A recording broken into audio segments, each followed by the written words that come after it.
para el Banco de Alimentos y quiero deciros que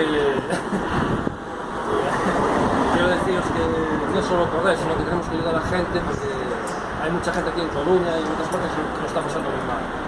Para mí es un placer hacer carreras, pero hoy más, sobre todo cuando vengo con mi amigo Manolo a hacerlas. Y quiero deciros también a la club de fans que tengo, gracias por invitarme el día 20 a la cena, a la Cuchipandi y... No, a mí que me pague la mitad del plato. No, tienes que pagar el plato, pero solo gratis. Bueno, nada, yo estoy encantado también de hacer esta carrera porque hoy es la primera vez que realmente corres sin competir, ¿sabes? Corres por una causa que es muy importante porque por desgracia hay mucha gente que está pasando muchas necesidades y creo que necesitan una mano, ¿sabes? Porque hoy estamos aquí y mañana podemos estar allí. Y también queremos dar gracias a la chica que nos está grabando, que te llamas Alba.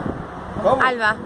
Queremos dar gracias a Alba y gracias por invitarnos, estamos aquí en el Café Bar Habla Boulevard bajito, siempre habla bajito. y nos invitamos unas cervezas por el Sí, blog. ya nos invitó a tomar dos, pero no queremos Alba. más, gracias, de verdad, otro día. Venga.